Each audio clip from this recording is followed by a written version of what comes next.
Um, yes. Hi, everyone. Thanks for joining us. And either, as I was saying before, either good afternoon, good evening, or good morning, depending on wherever you are in the world.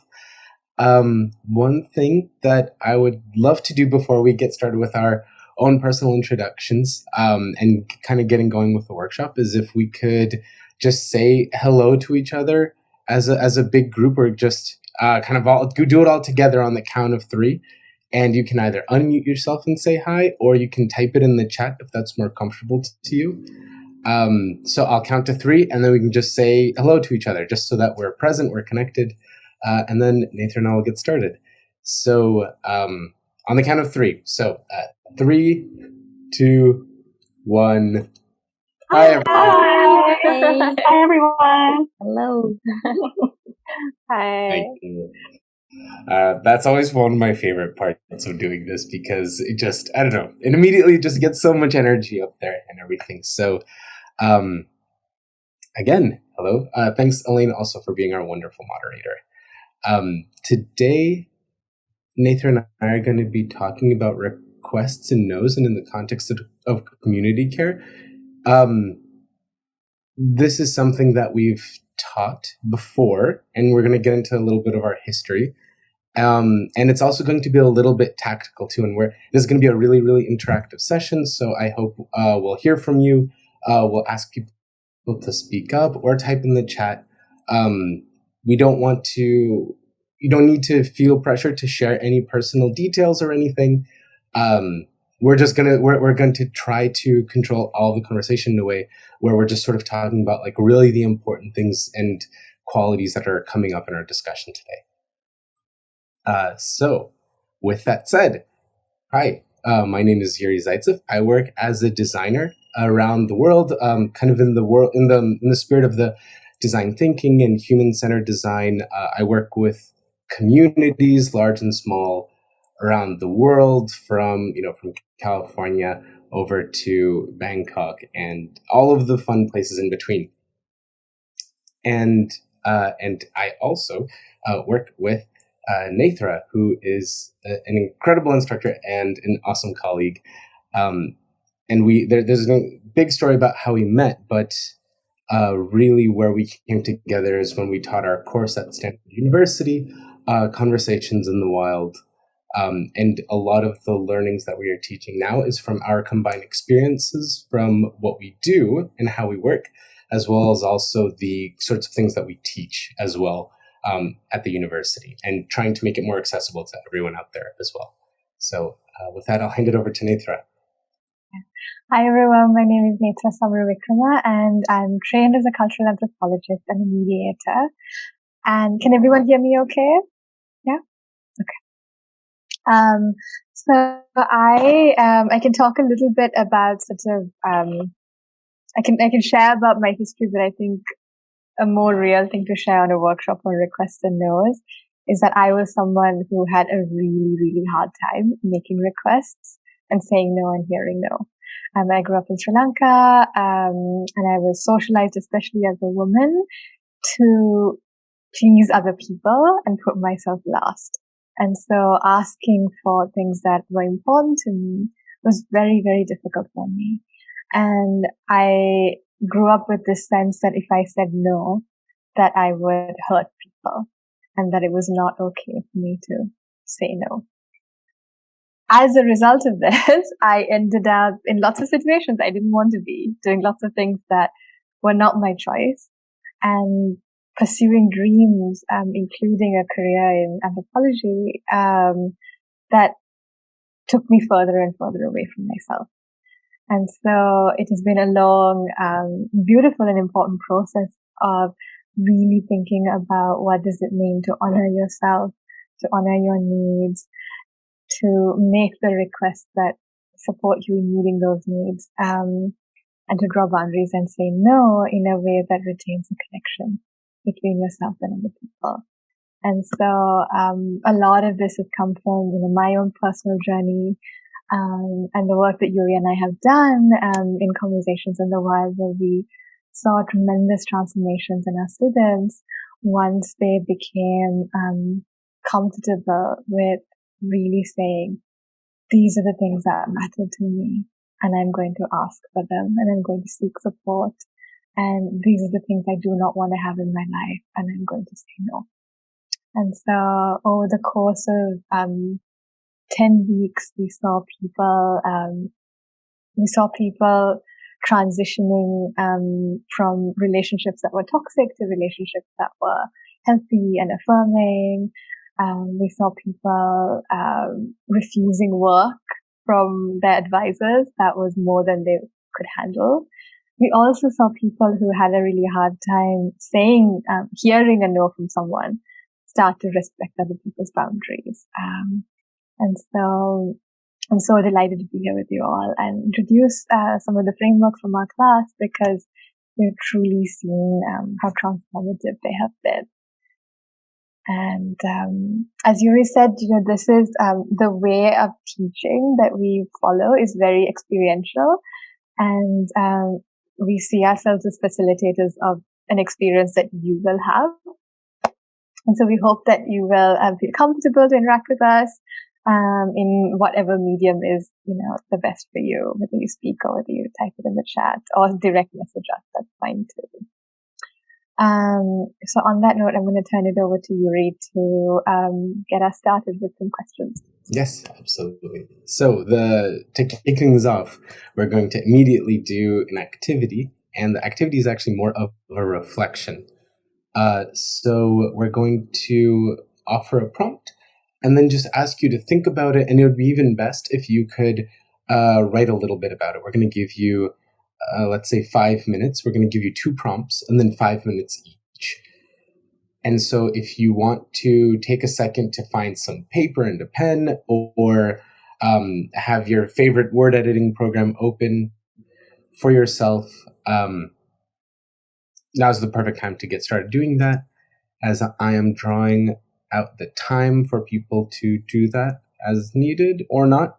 Okay. Anyway, so the first prompt that we want to go with is, what makes it hard to ask for what you like? We'll put this also in the chat as well, but what makes it hard to make certain requests? What makes it hard to ask for what you'd like? And we're going to give people 5 minutes to just really reflect on this and write a little bit about it. So we're going to reconnect at, let's say, 20 after the hour.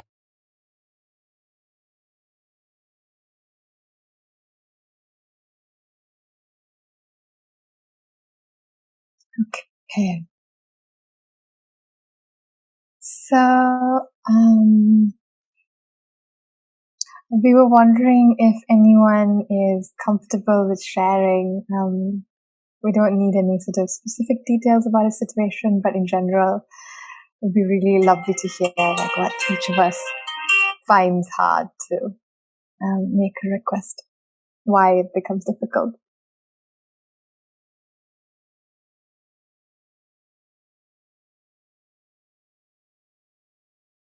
Hi.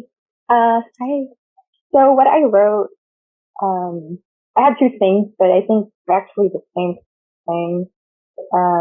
My number 1 is, what makes it hard is asking for something and thinking about how I will be perceived by the other person. My number 2 is, and I think this could be lumped with number 1 anyway, is that just overall, just asking,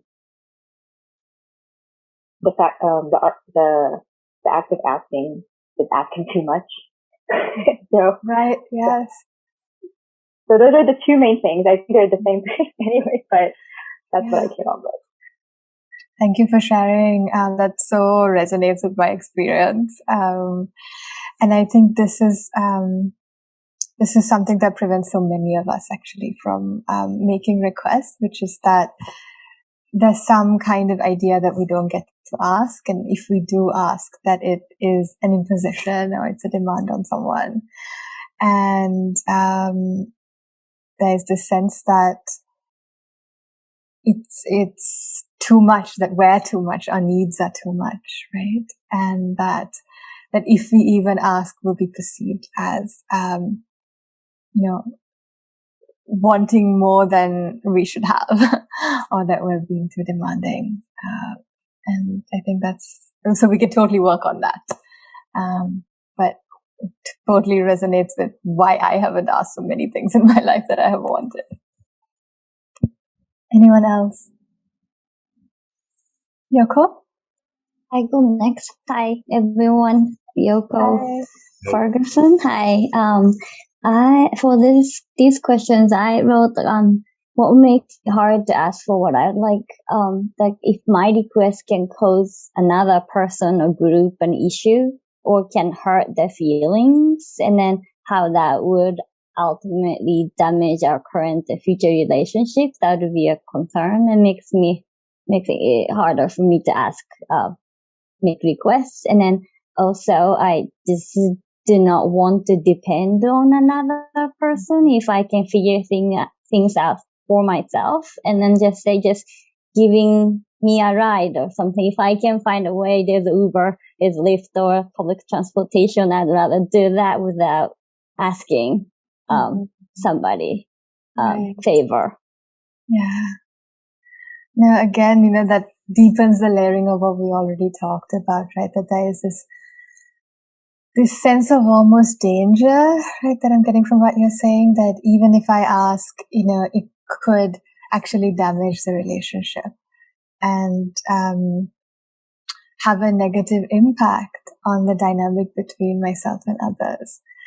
And the other part that I'm really grateful that you brought up is the vulnerability of making a request, because it cuts to the heart of our interdependence, and I think that many people who I've known, there's a fear of hearing a no and a fear of feeling like, if I hear a no, it means that, I don't count, I don't matter. I would much rather take care of this by myself, because it can hurt too much to be reliant and make ourselves vulnerable and not be met in the way that we want to be met. Does that kind of get to what you were saying?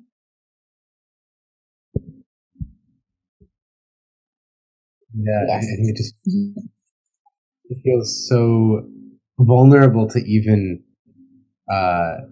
not even ask for anything, almost as before that step, even when admitting to yourself that, hey, I may need to ask someone of something, or perhaps it's something to do with me, perhaps someone is doing something and I'd like for them to stop, or whatever the situation is. It's almost such not a struggle, but like a balancing act of our own wants and desires, what the other person could be wanting and desiring, and not knowing exactly how are they going to meet you, and if they're even going to be open enough to kind of hold the need that you have or the desire that you want, with the kind of the care that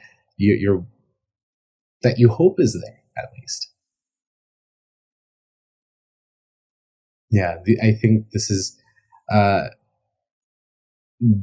something that's very, very universal, I think, because it goes even from anything, from asking someone to spend some time with you all the way to asking someone to stop doing some sort of hurtful action or something. I think the similar sort of anxiety, and just thinking about it, kind of makes me feel a little bit anxious. Even remembering all of the different requests and even the really, really inconvenient workarounds I would take myself just to avoid even asking anyone of anything. Just spending half the day walking somewhere rather than asking for a ride. Just because it's oh, well, I know it's my dad, but I don't know. I don't want to ask him. Right? Yeah. Absolutely. I love that you said that, because I think there is the spectrum, right? And that it could be as small as can I have a ride, or will you help me cook this meal, right? to a higher stakes ask, like, will you go out on a date with me, right? Or like, can I have this promotion that I think I, have earned so far? To much bigger asks, right? Like, can we as a community change the way we talk about, change the way we connect with each other? And even at an interpersonal level, questions like, hey, I'm feeling a little lonely. Can we spend some time together? Right. I'm feeling a little scared. Will you walk with me from this place to this place? Right. Because I think it points to the inherent vulnerability of showing that we need other people and that we want things. And I have totally done lots of things to avoid depending on other people because it's scary. Yeah, I thought what was interesting is I was totally thinking of this in like work environments or even just like out in the world, but then, I think you brought up more like interpersonal questions, and I like I wasn't even thinking of that because I think to me that is what's harder, is probably the interpersonal vulnerable ones. I will ask for a ride because I'm lazy, so at that I will do. I am. It's funny because I've had people who are like, "What? You're so comfortable asking for such and such," and I'm like, to me, if it's reasonable and I'm not scared of the answer, I'm totally fine asking. If I think I'll get judgment or it is that like vulnerability, that's where I think I have that harder time. But it was funny because I wasn't even thinking about something like what you were saying, Nathan. I was thinking more of like, if I'm saying I want to do such and such for a job, or I want to, like even one thing I thought of is like, like, do you ever send your food back at a restaurant? Like, something like that is scary to me. I'm like, no, I don't want something bad to happen, I know. And if I do it, I'm going to be real nice about it. I was almost thinking of like more of those scenarios and not even like the personal scenarios. Right. And the thing that comes to mind, Elaine, when you speak also is the question of power and who gets to ask, right? Because I think there are some people who are totally comfortable with sending the food back at a restaurant. And this is gendered, I think. It's racialized. A lot of it has to do with the power relationships between the person and the wait staff, right? I think that. So I think the other thing that comes to my mind when I hear you is the context in which the ask is made and the degree of safety there is between the person asking and the person being asked. Because I know there are some people in my life from whom I can make requests and I feel comfortable doing that. And there are other people, even when I think about asking them, my body starts to get like jittery and I get sweaty. So I also wanted to bring up the larger context in which the requests are made. Anyone else? Any other thoughts? Does anything else come to mind about requests? I wanted to add in a thought, and Elaine, this is based on what you were just saying about how sometimes at work it feels a little bit easier to make requests, perhaps, than in some of the interpersonal contexts. And I do want to say that I think in a lot of cases, when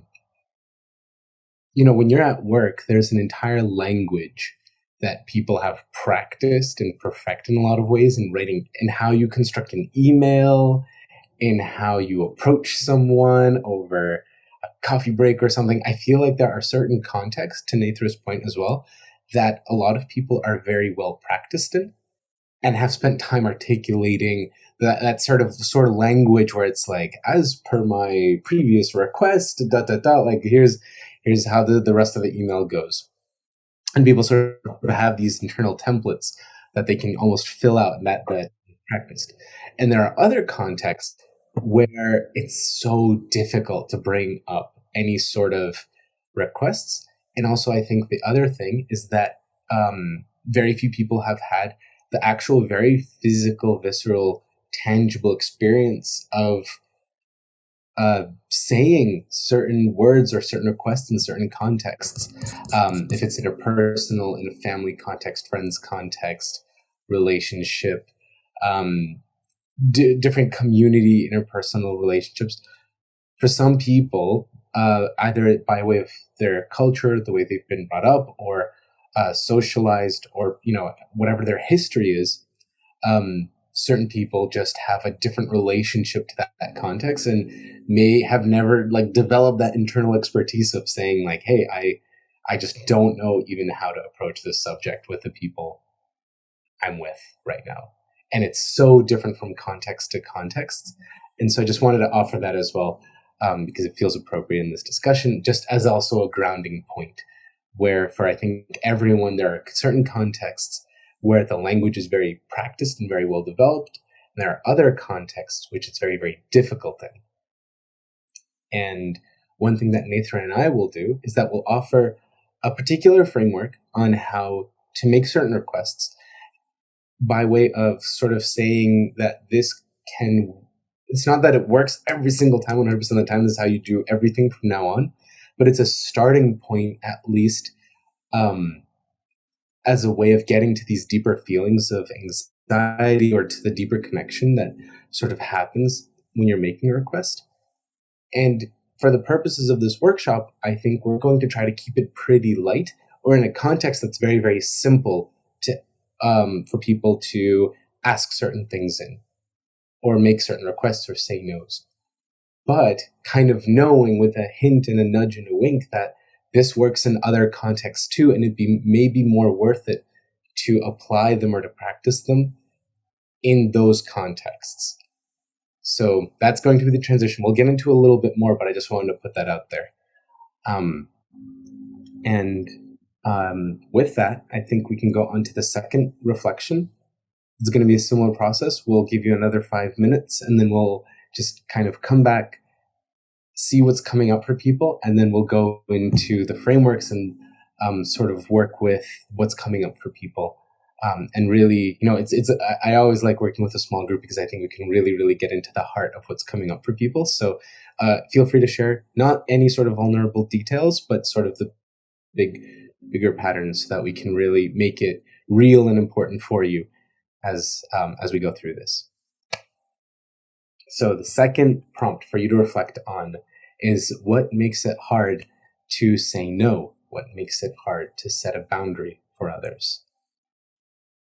We'll put this in the chat, and we'll give you another 5 minutes. We'll call everyone back at 40 after the hour.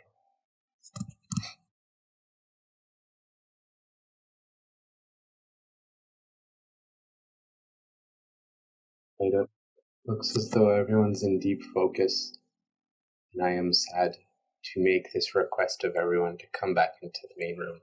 And it breaks my heart to do so, but I'd like to hear from you, if you're comfortable with sharing, whoever you are, what's coming up for you. We don't need to know any vulnerable details, but if there are any bigger patterns or things that surprise you, or anything that's coming up, we'd love to know. For the second reflection, it's similar to what I said earlier too, but I think my saying no can put another person in a difficult position or hurt their feelings, and that the concern and can change our current and future relationship. And then another part, what makes it hard to set a boundary, I think it could be a personal thing or also a culture I grew up in, that there's I think my culture sees the beauty in sacrificing oneself for the others, and then I think unconsciously I'm seeking ways to avoid saying no, and then if I can maybe do this, I don't want to, but if I do this and then if things work, maybe I just have to do it. And so that's what I had for wrote down right now. Yeah, I think one really powerful thing that you said actually that really strongly resonated with me is if by saying no, you might inadvertently change and inadvertently and irreversibly change the relationship between you and the person by saying no to them. I think that's a really, really powerful emotion that is like underlying so many of these interactions of, well, by doing this accidentally or like bringing up my own thing or setting a boundary, how is that reflected on you? Like, how's that going to make our relationship work? Will it change anything by accident? I think that's, I just want to acknowledge how, like a profoundly deep emotion that is, because I think it's quite important. Yes, and also I want to acknowledge the cultural element of this. You know, I'm as I said, I grew up in Sri Lanka, and it was also a place where I was socialized not to say no, and particularly as a woman. I think the men around me had no problem saying no, but I was told that I didn't get to do that, and that there would be consequences if I said no, and so. And the consequences sometimes were punitive, you know, and also came with being ostracized or cut off from community, told that I wasn't giving enough, right? Or that I wasn't womanly enough, right? That was another thing that gets thrown out. So I think that, and I'm an anthropologist, so I also know that there are culturally specific ways of saying no. So in Sri Lanka, you do it indirectly. And you take a bunch of steps to not do the thing, and the message gets communicated. And so some of the frameworks that we're teaching are more direct forms of saying no. But I also want to say, like, please adapt this to your context, because you know what's best, what works best in your context. And I do adapt it in my context as well. So when I go home. So thanks for bringing that up, Yoko. Anyone else? I really had to think about this question, but the first thing that came to mind, the first part of the question, which makes it so hard to say no, is a perception that I'm rejecting them. And it's so hard. And it's automatically there's that guilt that comes in, that when I say no, but, oh no, what, I don't want them to think that I don't care about them. I actually wrote that here. And I know that's not true, but then that's the first thing that comes to mind. And so, thinking that I'm pushing them away, rejecting them, and then the guilt that comes out of that. The second question, what makes it hard to set a boundary? The main thing that came to mind is the difference in power dynamics. Whether the person asking me has a higher rank, or if I'm the one who's the higher rank, whatever that is, family or at work. So it makes it a little trickier, saying no to that, because it's, not so much with guilt, but it's more of, if I say no to someone who's higher than me, then it goes back to the perception of what are they going to think of me. And I realize that it goes back to my first answer to the first question, how I will be perceived. Yeah, thanks for sharing that. I think it's so, I'm so glad you brought up the rank issue around boundaries, because I think that, again, it goes back to this notion of consequences, who gets to say no. And I think that we live in a world where we're perceived through roles, especially in places like, in workplaces, for instance. And some people, because of the hierarchy, are told that they don't actually get to decide. So then it can be very, very tricky to do that. And I love that you brought up rejection, because I think that something that really truly prevents a lot of people from saying no to things that they don't want to do is this fear of hurting others. and this sense that, you know, we don't want to cause harm, we don't want to cause hurt. And sometimes we take on that hurt and harm for ourselves by doing things that don't work for us in order to protect other people in our lives who we care about from feeling rejected. And I just wanted to acknowledge that. Yeah, I just wanted to add a comment regarding the first question. I guess in a work, besides the personal context, I think in a work environment, sometimes when people are asking each other for help, if you like I usually would say yes, because I don't want people to feel like I may not want to help others or may not be a team player if you always say no. And also people may start to be judgmental or give you some potential negative comments on these, like whether you are willing to help others or whether you're open to help others. I think that's also a concern when I'm saying no to others in the professional setting. Right. Yeah, like what it feels as though the consequences of saying no to requests are very, very dire, and that they're awful. Like, this is a good time to bring up this distinction, Conway, on requests and demands. And, you know, if you're not actually allowed to say no to something that someone's asking for fear of some sort of retribution or a consequence, that you're going to be perceived differently, or that people are going to say, oh, well, Kongmei is a total jerk. She never does what I want, or blah, blah, blah. That's not actually a request then anymore. It feels a lot more like a demand. And those are absolutely very, very real things that I think when people say that they're making a request or they're asking something of you and that you have a choice, sometimes it doesn't feel as though there actually is a choice. And being fully cognizant of that balance, just that mental load of existing in it, is so hurtful, especially over a long time, especially if it's over like a career, if it's in the workplace environment. It can really, really add up. And so I think for the rest of the workshop, I think we're going to delineate very, very clearly between what is a demand, what does that sound like, what does that feel like, and what is a genuine request when you're actually giving a person a choice. And how do you manage that relationship between, well, this is a request for me, but I'm also being curious and giving you a choice and an option about how you actually meet that, and being very genuine and authentic with that.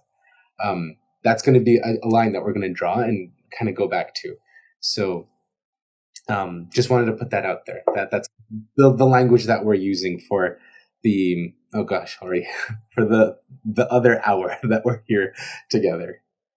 Yes. And we've heard this notion of perceptions, right? In a lot of what people are saying. And I think that there is so many of us have a desire to be perceived as team players, you know, and to be perceived as people who are supportive and are generous and are participating in a community. And I think that to me, I mean, it's really alongside what you said, is this question of giving and receiving also, with making requests and saying no, which is that we'll talk a little bit more about it, but you know, when there's an ask being made, the question is, who is it for and who can provide it? And so I think we will go into this a little bit more later, but you know, there's a part, I think, that we want for ourselves, right, which is acknowledgement, recognition, safety sometimes, right? Sometimes it's easier to say yes so that, you know, it'll keep us safe, keep us in our jobs. And then there's a part for the other person. And I think those are two different things. And it's really, I think, helpful to think, okay, what part of this thing is for me? Like what part of actually saying yes to something that I don't want to do is for me, right? It's for my well-being, for my safety, my need to be loved and liked, and which part of this is for them. So that's a distinction we can think through. Anyone else? Did any other thoughts come up? I think one thing that I was thinking of is whether the way we feel when someone says no is how we think the other person's receiving it. So I think kind of like when I have no expectation, like if I have no expectation that a person has to say yes, I'm not really worried. But I think if I'm thinking of a scenario where it's really going to hurt me if somebody says no, then I'm probably also really scared of making that request of someone else. Right. And it's like, how do you alter that part too and like change that thinking? Yeah. And that actually brings us to a question we really wanted to ask you all, which is the last set of reflections that we want to do. And we can think out loud. We don't have to write it. And that's the question of what makes it hard to hear a no. So just take a few seconds to think about it and write if you would like, but you can just, why is it difficult to hear someone say no to you? And feel free to type in the chat or unmute yourself whenever. It's more of a thinking out loud piece. I'll go. I think it's similar to what Elaine just said. Like if I already created a scenario that other person's going to say yes, and then maybe my thoughts just started planning this and that, and then unexpectedly said no, being said no, then maybe that's when I have a hard time hearing no, and probably, but immediately after that, though, I'll probably regret, like, oh, well, I shouldn't have expected that the answer would be yes, and then, I don't know if that answered that question. Absolutely. Yeah, the sense, again, that, like, there's when someone says yes to us, right, there's like a sense that, okay, we can proceed to do the things that we were planning to do, right? That's what is coming our way. And then when that's taken away, then there's a kind of, loss, right? Or loneliness in the experience, or lack of support, which reinforces the thing that you said earlier, which is like, well, why should I depend on other people, right? Anyone else? It made me think of, I think it's in like 500 Days of Summer, the movie, and I'm sure in other things too. And there's that meme where it's like expectations versus reality. So it's like when they don't meet that expectations, it's like the embarrassment or the rejection or just the fact that now you do have to replan everything, or that maybe kind of like the inverse of what Andrea was saying, like what's it? You do feel like, oh, I just lost my words. Rejected. You do feel rejected, or like you're not important enough, or that they don't care about you enough. Even though that might not at all be what they're saying or what the case is. And sometimes it is just a vulnerable situation. I was trying to think about what makes it hard when someone says no, and not that it's not hard to hear no, but for me, when I ask someone something, I always ask, well, can you do this? Da, da, da, da. And then I add, it's okay if you can't do it, or it's fine either way. So thinking about that, it makes, it's my way of getting ready, like, well, if they say no, it's fine. And I told them it's fine. Fine. But, of course, that's not applicable to everything. But I keep going back to when someone says no to me, even though I know that it's not always personal, it's hard not to take it as, oh, I'm being rejected. Even if it's something simple, it goes back to that feeling. And so just feeling that feeling of rejection, I don't want to do it to someone else. So that's why, it goes hand in hand. My earlier answers go, applies to this one as well. But I always give them an out for that. It's okay either way. I do that a lot with actually I do it with everything, whether it's for personal or professional reasons. I just don't want them to feel burdened to say no. Because I don't want them to feel pressure to say no to me, because I'll be okay. And because I know how it feels like when I'm asking, and I feel like I'm pressuring someone, so I don't want them to feel pressure. If that makes sense.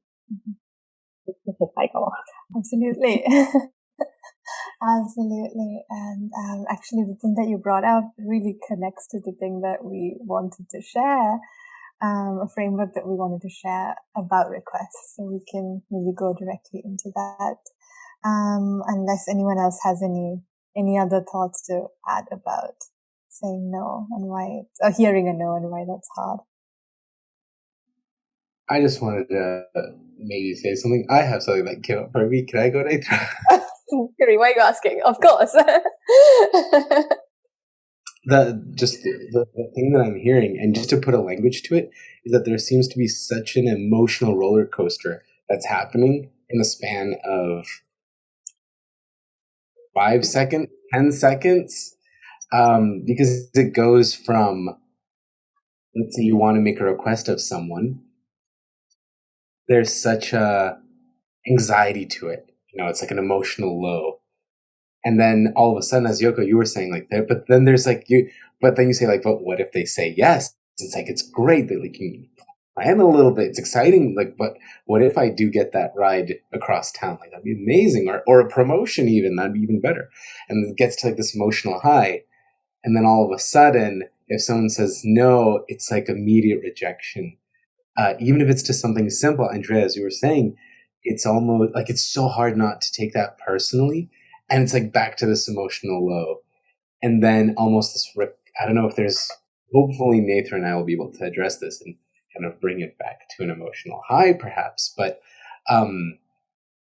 what we're going to get into, I think, is just keeping that kind of emotional roller coaster in mind and thinking, how does each of these frameworks feel like? How does it feel along each of the steps? How is it resonating with me at this moment? Is it emotional low, emotional high, emotional low? I think it's just going to be very good to keep in the back of your head, just to put that out there. And we'll link everything together in just a second, but it's probably going to be very, very clear to you as we go into this. So with that, Netra, so that's our magic framework number 1. Yes, and so I wanted to also piggyback on what Yuri said about the roller coaster, and 2 things that that we want to introduce. One is that a request is different from a demand, and very often a demand is when you're asking something and you're not open to hearing a no, or if you hear a no, that you will retaliate in some way. Right, that there will be a cost for the other person if they say no. And the second thing that I wanted to talk about in relation to the roller coaster, it's something that I learned from a trainer in nonviolent communication called Nikki Kashtan, which really helped me understand why it's so vulnerable to make requests. And she said, underneath every request is a question that we don't actually ask. It's an implicit question, and that is, do I matter? Do I count? Am I important? Am I cared for? Do I belong? And so it's almost like when you're you're making a request, you're actually asking two questions. And I think acknowledging that second piece of it, do I matter, can really soothe our nervous systems in being like, oh, this is why it's so hard. It's okay. And I think that, and the second part, the first part of the request is about us, right? And I think the second part of a request is like, does this person have capacity to do the thing that I'm asking them to do? And so you and I have been drawing on the literature on consent, because consent is a place where this really, really comes up a lot. But we've taken the framework from consent and applied it to much larger settings, including professional settings. And the framework that we draw on comes from someone called Alison Ash, who is a sociologist, and she really works on consent. And she has this beautiful phrase that I find beautiful, which is, a person can't have a full access to their yes unless they have full access to their no's. So basically, if they can't say no, then they can't actually say yes. That yes is not a full, authentic, real yes. That they're saying yes for another reason. Saying yes for many of the reasons that we talked about when we said this is why it's hard to say no. Mm-hmm. So one of the things that I try to keep in mind when I make a request is all the things that come up for me when I have a hard time saying no, and I don't want to create that experience for the other person. So the framework that we wanted to introduce is this 3-part request. And the first part, I think very often I do this in my head first before I make the ask of the other person, because it's really helpful for me to think through it. And it's very much connected to what you said, Andrea. So the first part of the request is like, what is it that I'm wanting? And to get a really deep sense of becoming okay with having that need. Like, what am I needing? Like, what is the thing that I'm asking for? And what are the needs of mine that it meets? And I'll give you an example in a second. The second part of it is that you make the ask of the other person with a sense of curiosity, which is, are you able or willing to do this? And so the second question is really not about myself. The second question is about them. And that's a separation that I talked about earlier of like, whose needs are we attending to? So the second part is like checking in about their needs and capacities. And the third piece of it comes to do with what Andrea said, which is that if the request is a real request, you actually want to make it safe for them to say no. Which is by giving them a very easy way to say no, which is like, if you can't do it, I can ask someone else. Or if you can't do it, I don't want you to do anything you don't want to do. And sometimes it means like, I want to make sure you feel comfortable saying no. And one of the things that has really helped me in making more requests is actually becoming comfortable in myself in hearing the no. And there's something psychologically grounding that happens for me before I make the request, and I'm like, I can take a no. It's okay. And then I actually become curious and I ask the other person. So I was wondering if any of that makes sense, if you have any questions. We would love to actually go into practicing this, but any questions? I put everything into the chat for you to see. If you want, you can copy it over. If you're on your phone, you can take a screenshot of this just to have it for reference. Or if you're very quick at writing things down, you can write it down. Obviously, I'm not going to tell you how to do things that you already know how to do. Maybe it would be helpful to give a quick example of a 3-part request and like really highlight what each of the parts are. Yes. Yeah. I can do that. Okay, Yuri, let me make a request from you. Let me think about this. Let me think about something real. So Yuri and I are making a podcast together. And so he's doing a bunch of the editing. So it's a lot of work on him. So, hey Yuri, I know that we had planned to release the next set of episodes soon. And I know you've been doing a lot of work on editing other stuff. So I feel a little bit vulnerable asking for this, but I was wondering if we can start recording the first session of the next set of episodes. And I wanted to just check in with you, how you feel about that. And I know that your workload has been insane. And so if it doesn't work for you, please let me know. Oh my God, no way. There's no way I can do that. Just to pause it there, to highlight it really, really quickly what Netra was asking. The first part was when Netra said, hey, I want to record the next episodes and can we release them soon? That was what Netra was wanting. But Netra also gave a very lovely like introduction, kind of creating the sense of connection, like a bond between us about, hey, I'm actually feeling quite vulnerable and I recognize what you're doing. But the first part, the first part is the thing that Netra wants, which is the next episodes. That part's totally real to be released. The second part, what was the second part?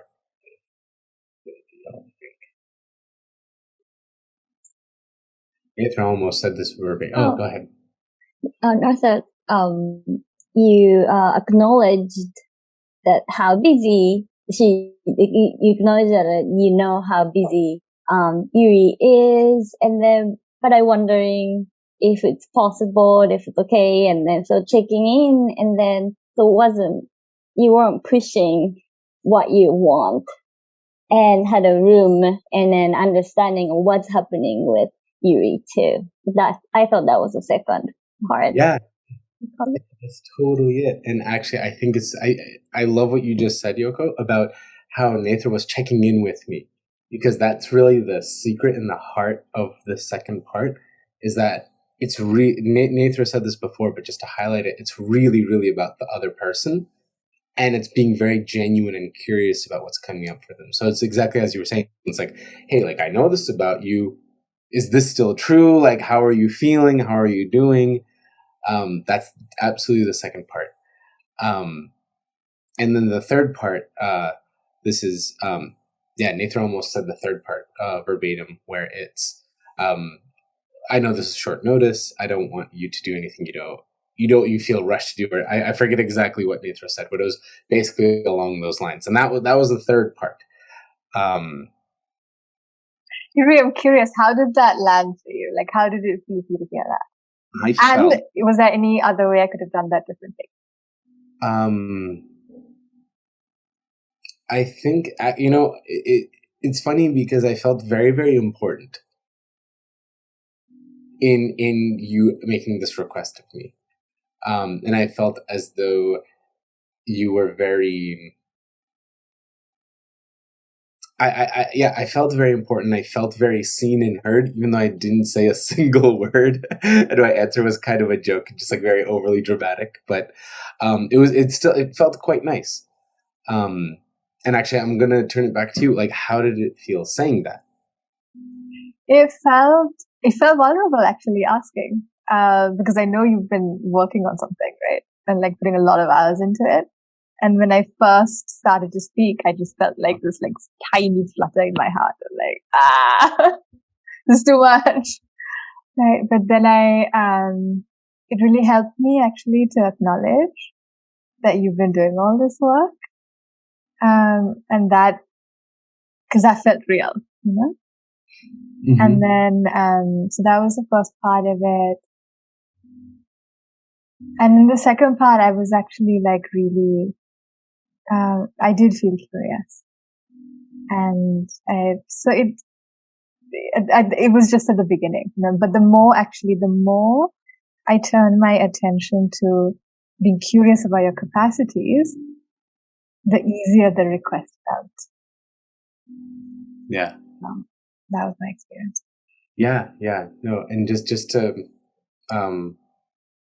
build on that a little bit, because I felt important, and that made me feel really good, and because I felt very seen by you, and it felt as though to enter kind of that base question of do I matter, I felt as though I mattered very deeply to Netra, and that made me want to respond in kind.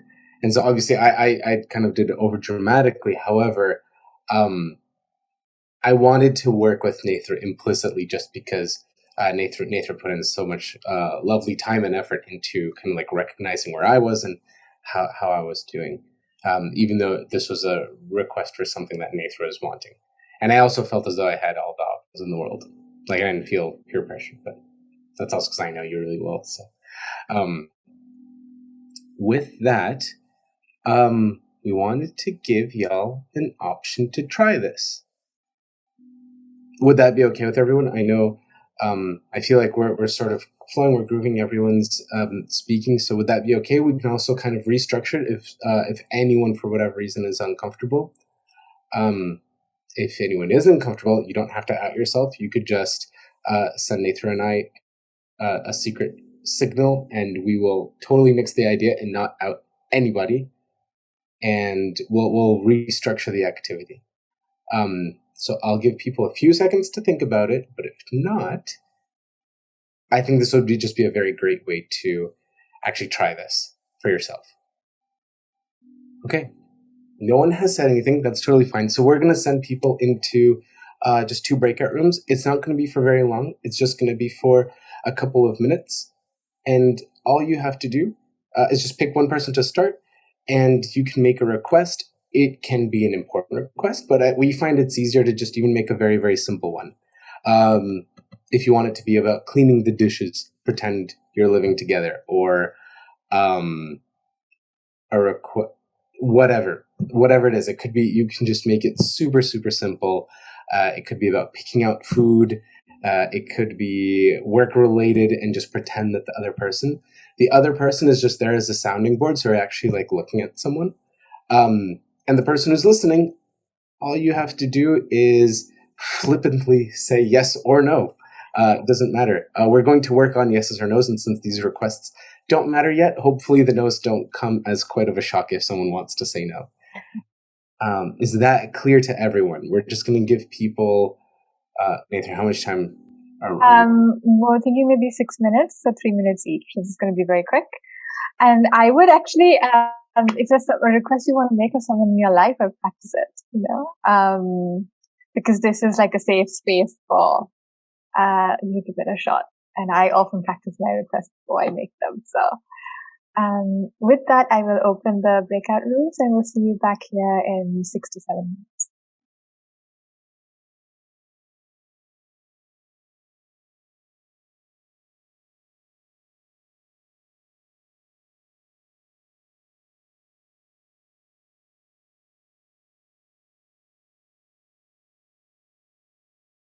Hi everyone. So how did that go? What was it like to try it out? Any questions? Any vulnerabilities? Any comments? It was it was fun. The example that we used is something a real life example, something really simple. Trying to incorporate all 3 points to the question. was, we had to think about how to ask it. And it's from there, since the question is something that you would do, find yourself doing every day, setting. It was food related. So, but it was enlightening, and I was telling Yoko that just right now I was just trying to go through the exercise and the whole workshop. It really opened up new things that I personally did not know from before, just certain patterns. And so just doing this exercise made me think of, how do I ask questions, even, people, with family, at my job, acquaintances, or, it's eye opening. So doing that exercise helped me realize that. And like I said, it was fun because I know for all. That's amazing. I'm so thrilled to hear that, that it brought up like questions about wider patterns in life. That's so wonderful. Anyone else? Are you all excited to go off and make requests? Are you?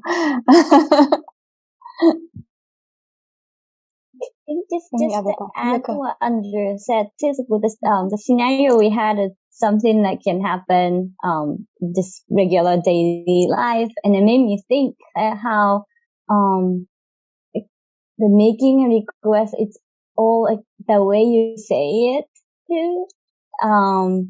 If we practice, we can deliver the request very nicely.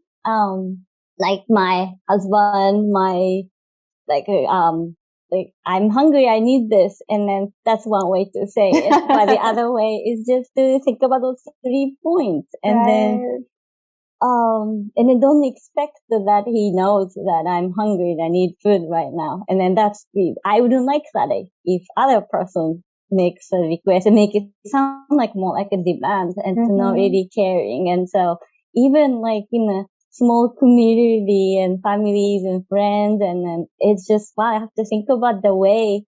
It's very important how the way you ask it makes things very differently too. I love that you said that, because I think part of it is tone, right? And part of it, I think, is intention. And I know that every time I have done the 3-part thing in my head, very often I have found, I don't actually care about what the other person thinks. In the first version of it in my head, I'm like, I just realized I wasn't thinking about them. And then as I work through the 3 parts, very often my request changes once I take that perspective into account. And then it becomes much more easy to say the 3rd part, which is, I'm cool if it's a no. Yeah, I also just wanted to bring up, Yoko, what you said reminded me of a very, very silly experiment that I was reading about the other day, but I'm a sucker for grand unified theories on how the universe works. And so I just wanted to share it really quick because it ties in very much to the kind of the words we use or the information we think that we are providing to people, even if it's in a very tight-knit community. And the experiment was that you had 2 groups of people, and one group of people, they would think of a song that is very, very universal. They're all from the very similar American culture, and so they'd go with the ABC song, Twinkle Twinkle Little Star, the one that goes like da, da, da, da, da, da, da, that one. And what they would have to do is that they would just have to tap it out, just the rhythm to it. And then the other group of people would have to try to guess what song they're tapping. They don't know what it is. They just hear the taps, but they have to try to guess. And then afterwards, there was a survey on what that was like for people. And the people who are listeners, they didn't get it at all. People were just really awful at guessing. And the people who were tapping, they thought they were so clear and obvious about what the song was. They were thinking like, how could this person not get it? It's obvious. It's Twinkle Twinkle Little Star. How do you not know? Like, it's there. It's the rhythm. But the listeners, they had no idea. And it just goes to show, like, the unified theory of for the universe now and how it works is that I think people sometimes assume that they're conveying a lot more information in the subtext of what they're saying, and sometimes they are. Sometimes that's totally there, but most of the time the other person is completely unaware of what's actually there. And even you were saying now, it's like actually saying like, hey, I'm hungry, like, and actually saying that out loud and hearing the other person. It would be nice if they had psychic powers and they knew, but sometimes it's actually important to articulate those sorts of things because we think we're actually conveying a deeper sense, but actually putting it into words makes it so much more powerful and actually makes it very, very clear to the other person that this is on your mind and important information for what you're saying. Just wanted to put that out there because I was just reading about it the other day. It's a really cool, silly experiment. Anyone else? Any other thoughts, reflections from the exercise before we move on? I think one thing I was thinking of is whether, I think especially with part 3, if it ever feels like wishy-washy, like if there are things to watch out for to make sure that I don't sound very wishy-washy in making the request and sound too like, not sound firm enough almost, or like a fear of sounding even passive-aggressive. Like, oh, I just wanted to check in. It's okay if, you can't do this. I just want to make sure. And even if that is authentic, also getting worried that, maybe it is coming off as passive, or maybe something in what I'm expressing sounds passive-aggressive. I think that was one thing that kind of came up for me that I was thinking about, like, I don't know, like things to watch out for in that kind of request making. I love that you brought this up, William, because I think this is where the inner yes and grounding ourselves in that inner yes is so important, because otherwise it could actually be minimizing our request, right? It could be like, so I want this. Are you okay with doing it? If you're not, it's completely okay. You don't have to do it. There's no problem about it, right? And like all the emphasis is then giving the person the out, right? And you like say your request in the fastest, shortest way possible. And reassure them that your needs don't matter. So that is not what we're asking you to do. And this part, the first part, can often be the hardest part, which is like, I would love to have this, right? And this is what it would mean to me. So I think if I were to actually reframe what I said to Yuri earlier, I would say something like, hey, Yuri, I am so excited to get the next set of episodes out. Because my friends have been asking me for the next set of episodes, and I'm like so enthusiastic to do this. And it would just give me like a creative high to get working on this together. And I would like take all the time I needed with that first piece. That way you not only make your ask, but you show the other person what it would mean for you to have that. And sometimes what it would even do for the connection between the two of you. So I would say to him, like, I kind of miss the collaborative energy that we have when we do the podcast, because it's been a while. And that's another thing that would be really fun. So you really want to take as much time as you want and need, and then check in. Does that help, Elaine? I think so, yes. Kind of giving that equal importance or emphasis rather than minimizing the request portion. Absolutely. I also wanted to add on something, and this should have probably been a caveat to at the very beginning. However, we're giving you a framework on how to make a request that sort of plays with that emotional roller coaster and keeping the other person very much important in their options and choices.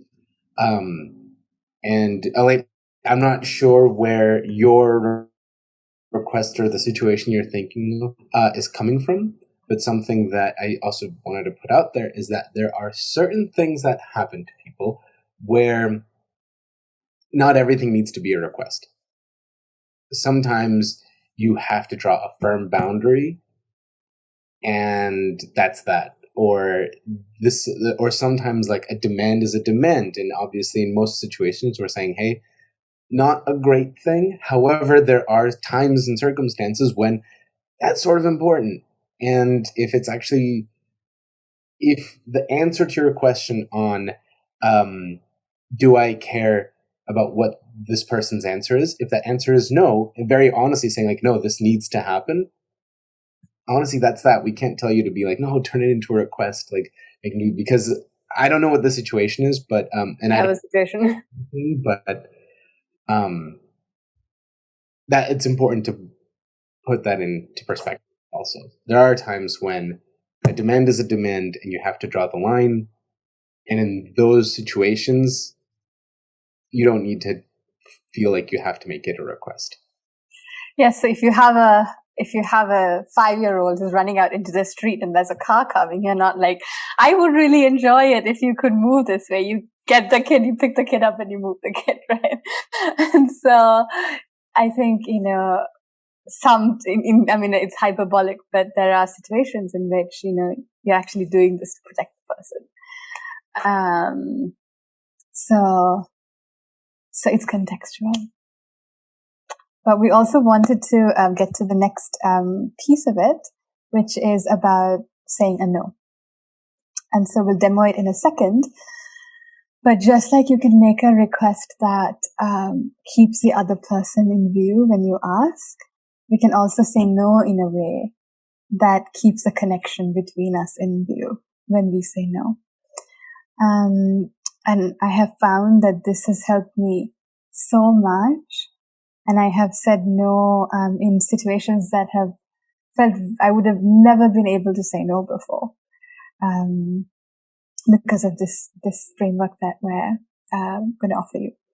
So this is something that I get from someone called William Ury, who started the Harvard Negotiation Project, and he has a book called The Power of a Positive No. And so this notion of a positive no can be really powerful. And he says that there are 3 parts again to the no. And the first part is to ask yourself before you say no, what do I want to say yes to by saying no to this request or saying no to this thing that this person is asking from me? So it could be helpful to think like, inside myself, there is a sense that I don't want to do this, right? Like I can feel my stomach clenching. I can just feel like really tired when I think about it. I can feel some resistance inside me. And you can flip that around and say, okay, what do I want to say yes to? So if, for instance, someone's asking you to help them with something and you're exhausted, you can be like, oh, the yes is actually a need for rest. So the first part of the question is you say yeah, you figure out what your yes is. And the second part of the question, the segment is that you say your no. No, I can't do it. I'm not able to. I don't have capacity. And the third part, which is you want to reaffirm the connection between the two of you. And I find it really helpful to actually reaffirm the mattering of the person so that you're directly speaking to that question, do I matter? That was implicit in the request. And so this means, so it would be like, it's a yes and a no and another yes. And the third part is, what do you have a full-hearted capacity to actually say yes to? So if it's like they're asking you for help, it's like, I can't do it now, but I can do it tomorrow. Or I can't do it now, but I know someone else who can. I can't do it now, but here's an app that can do it for you very quickly, right? Like whatever it is. And to affirm, like, I'm not saying no because I don't care. But I'm saying no because I am unable to. So to help explain this, we're just going to demo it very quickly. So Yuri's going to say no to my request, and you can see how it works. So let me start off by saying, so Yuri, do you think you might be able to call with me soon? So here's the thing, Netra. I hear that you want to record soon, and that's great. The thing is that for me, I want to really protect my time, and I feel like I have just been just putting in a lot of hours, and I want to be exhausted, or I don't want to be exhausted anymore. I want to be, creative and collaborative with you, but I just need to take some time off. So unfortunately, I can't do this today with you. I just feel as though I don't have the capacity to kind of be there in the way that you want me to be. But if you're okay with waiting, just letting me have a couple of days to just decompress, and maybe over the weekend we can put something. Maybe we can even do something that's like a short thing, because I know your friends are excited. It sounds like. So maybe we could do like a little, minute teaser or something that we can send out to people. Could be quite interesting, and it would be pretty easy to do. How does that sound? Sounds great. Really great. Yeah. Good. Excellent. We're going to meet up this weekend to make a teaser. Or not. I don't know. That part was made up.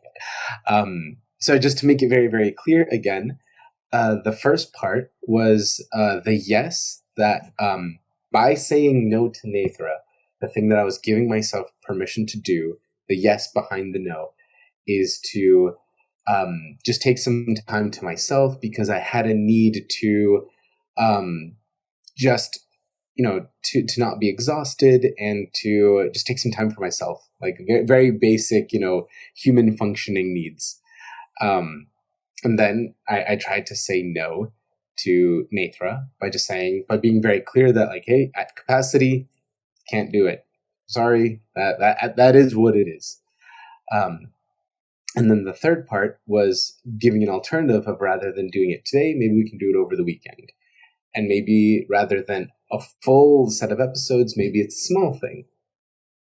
Because the need that I was responding to was Nathra's want to collaborate together and actually create something. So maybe this was an alternative way to create something, but that's not as heavy of a process as, like full podcast episodes. So that's that broken up. Nathra, how did that feel listening to it? Yeah, so I experienced a roller coaster. I was also watching your facial expressions, right? And so as you started to say no, like I could feel a part of me like caving in a little bit, right? Which is like, oh, was that too much to ask him? And there was that feeling of rejection like that started to come up, right? But then as you started to sort of, when you said I can't be present in the way I would want to be, or something around those lines, then I like really was like, oh, you, this thing actually matters. It's not that it doesn't matter to you. And then when I heard the like, oh, what if we make a mini episode? I felt like, oh, my needs are taken into account. And then I felt really like chilled out about saying, yeah, take some time. So it's not that you're like erasing that whole roller coaster. You can't take away another person's disappointment, I think. But as a person receiving it, I really did have a sense that there was a collaborative energy about it. Yuri, how did it feel to say no? It felt good. I felt very empowered to say, nah, can't do it, because I felt very, very. I had to come up with something that I could really, really connect to and focus on as like a laser focus of like, this is the reason I'm saying no, and it's not just a blanket no. Like the reason I'm saying no isn't because of you; it's because of me. Like it's a no because I need it, not because I dislike you. And so then, once I had that, the rest of it sort of came into, well, if this is for me, what is it about you that I actually do want to respond to? And what is it that I see in you that I want to sort of like reflect back to make sure that that I'm picking up on kind of like the undertone of what you're saying, and am I capturing what it is that you're actually wanting from me in a slightly different way, and reaffirming it in little ways throughout the no. So we wanted to actually give you a very quick way of trying it out, and because of the time element, rather than going into breakout rooms, let's take like 2 minutes to think about something you want to say no to, and just write it down for yourself in that 3-part way. Yeah, write it down, and I urge people to read it out loud, or even just speak it out loud. Muted. We don't need to hear you in case it's vulnerable or whatever. It's just for you to actually say the words. Highly encourage everyone to do that. So we'll give everybody just a couple minutes to do that, and we'll yell for everyone to come back at 50 after the hour. Also, if you want to share out loud, that's fine, but you also have the option to do it silently. Yeah. This is you time.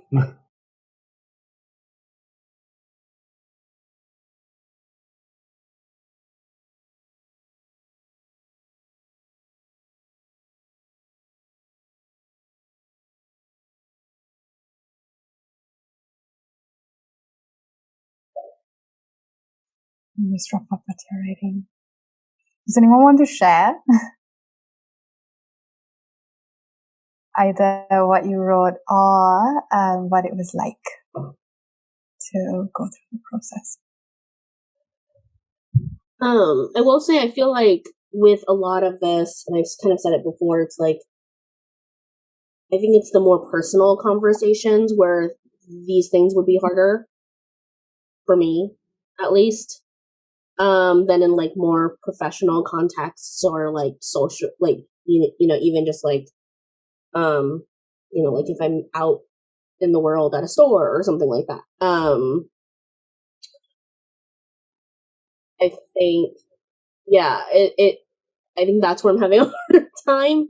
Or, you know, I'm thinking of, Nathan, I got all thrown off because you brought up like, oh, like what if it's more like romantic or relationships or friendships? You know, that to me, I think, is where there's so much emotion attached, whereas professionally you can sometimes kind of detach some of that.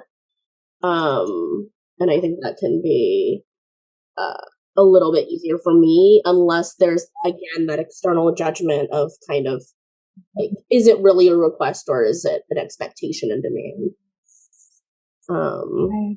So then I didn't even have like necessarily a scenario, but I think that's also something that a lot of people probably go through. You know, that's why like we have a term like ghosting, like people ghost each other because absolutely, I'm not going to have this actual. Can't do this too much, right? And that's what I love that you brought this up. I can give you an example. I mean, it's really scary to do, but I can tell you something I've said, which was no to continuing. Like it was a second date, and I was like, I don't want more. I don't want to continue to see this person.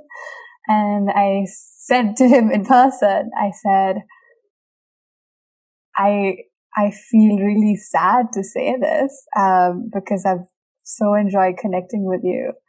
And what I'm feeling is like friendship, and I'm feeling like really warm, like chilled out vibe between us. And I'm just like, the romantic feelings are not there.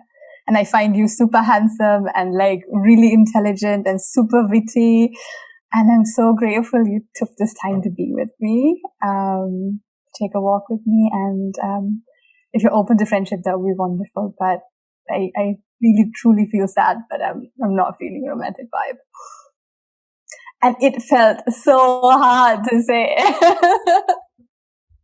Right? It felt so vulnerable to say, and I could see his face fall. But at the end of it, he said, "Thank you for being honest." He said, I appreciate that you didn't disappear. You know? And he texted me an hour later. But like best case scenario, you actually felt those things to say versus just being like, I'm done here. Right. That's also totally a possibility. Something like that. Yep. I have no interest in knowing this person, whatever it is. Yeah, there's no alternative, yes, right, in that case. And then I think is just thank you. And find one thing that you appreciate about them. Which I think one can find, right? Like one little tiny thing. Oh, or like, I hope you find the love that you want to find, right? And I've done that too. So go ahead, Yuri. I was just going to say very facetiously that at the end of the day, no is a complete sentence also. Totally. And the converse of this, right, is, and this is what I get from Aliash, who came up with the 3-part request, which is like, hey, I'm feeling some chemistry. I'm feeling a little shy to admit this, but I am feeling some chemistry, and I'm wondering if you are too. I was wondering if we could get coffee together sometime. And if you're not feeling that, I'm completely cool with it. Right. So it's that's the other side of it. Mm-hmm. Scary to do, doable, receives appreciation. Very often, more often than not, I think. Anything else? We have just a few minutes left. That said, we're not kicking anyone out. Mm-hmm. We're happy to hang out. We're happy to leave this room open for as long as people are willing to stay here. I couldn't finish the third part. Thinking of in this COVID time, I'm right now working temporarily from Japan right now.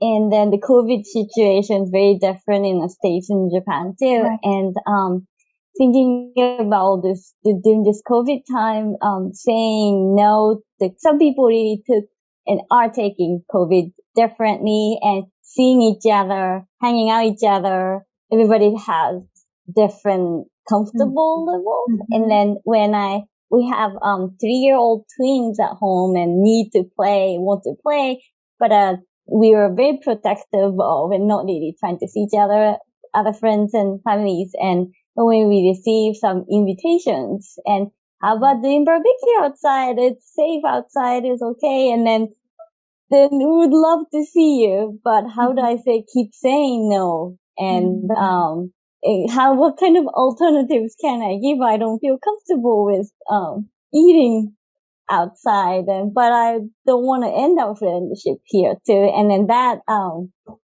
yes, I could really come up with alternative. Yeah, Yoko, I can, one suggestion is to actually show your vulnerability in saying no, right? Which is like, I'm actually not feeling, like I'm feeling uncomfortable and I'm feeling awkward and I'm actually scared that this will affect our friendship. If I continue to say no.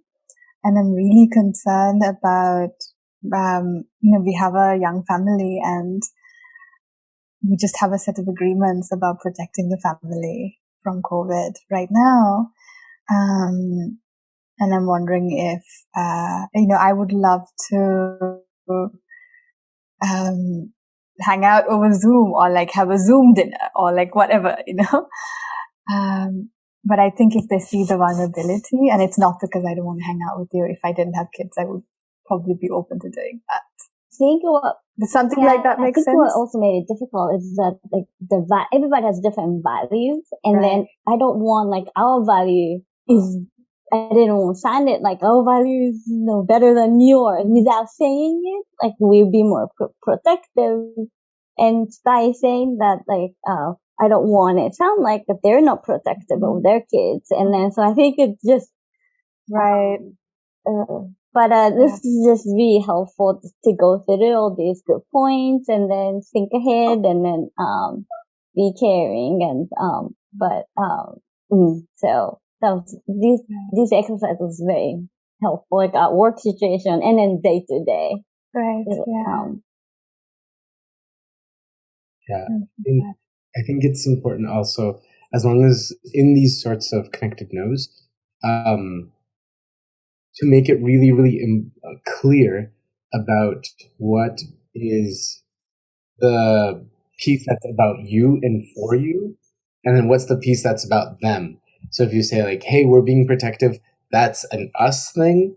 That's just what we're doing in my family.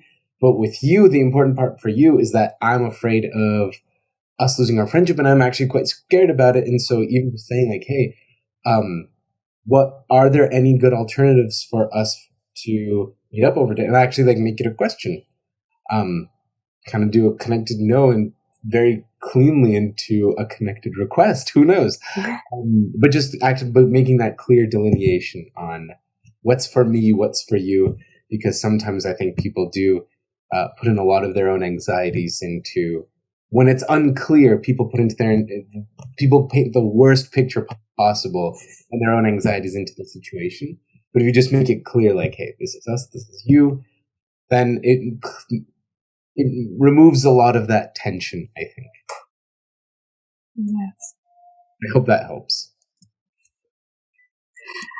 So we are at time, and we're happy to hang out for some time and answer questions and keep talking. But I wanted to also, so Elaine just pasted a survey about the workshop, and I also wanted to take a little time to sort of share, how you can continue to deepen this work with us if you're interested. I have found that it's so hard to do these things alone, and getting support can be tremendously helpful. And so I have a coaching practice where you can work with me, and I'm offering hour-long free sessions that you can sign up for here. And what I have found is that asking for support and saying no can be connected to these longer, deeper patterns that we've had, right? That we've talked about, sort of culturally shaped patterns, or punishment that we've had that actually have created some wounds and traumas inside of us. And that unpacking that can actually take time. And so, I have, for instance, really worked with some clients who have been in relationships that are really not working for them, and over a period of time have transitioned to other relationships, or people who are in careers that they want to change and have transitioned or transitioning. And so it's a beautiful, beautiful process, that I love supporting people with. So the hour-long session is totally free. If you want to sign up for it, you can find it there. And then we can share with you this podcast that Yuri and I have been talking about. And here we actually do unpack, in the first two episodes, we're playing a couple who actually have a hard time with no's and boundaries. And we talk about how we can work together to help one person say no, and to help another person hear the no. So you can sign up for that there. And then I also want to share with you Yuri's website for design work. You can find him there. And then Yuri will talk about one more workshop that we're hosting. Yeah. So with my work, that's a lot of because I do a lot of work in communities at large, because a lot of the things that we're experiencing now on a very personal level, they affect people on a very grand level. It also affects organizations and companies and startups, all the same. Our brains are wired the same way, so the same anxiety, same fears, same needs often add up. So that's just a quick thing on what I do. Also work with people in case you're interested. However, different context, different world. One thing that we are doing working with Nathan is a very one-on-one, very amazing personal experience on unpacking a lot of the things if you notice anything coming up for you. But we're doing a longer weekend workshop on flow later this month, in actually a couple weeks, over the weekend. And what it is, it's about actually unpacking some of the these same trepidations and hurt that we have, because sometimes we've seen these things affect our work and creative lives. And sometimes we get really, really disconnected about the things we actually want to make and produce. And this is similar to what we did. We only really scratched the surface in the couple hours that we had together. In the flow workshop, it's going to be a small cohort of people, really just diving deep into, it's going to be focused on writing. However, it doesn't need to be. It could be about whatever creative medium that you want to be better connected to, getting just more connected to yourself, your own voice in the things that you work on. And so we're actually doing this as a way, we're going to be doing a similar thing where we're giving people a couple of frameworks, but really it's about helping everyone just work through whatever it has in a supportive environment. And also it's sort of the gateway into a larger community that we're building up for people who can actually support each other. Kind of moving forward, people who sort of have the same language and understandings that we're providing the same frameworks. So that is really the next steps forward available to you as of the end of this, our couple hours together. But obviously Nathan and I are here. You can find us fairly easily. And Elaine also wrote that we'll work on editing the recordings and to make them available to people who are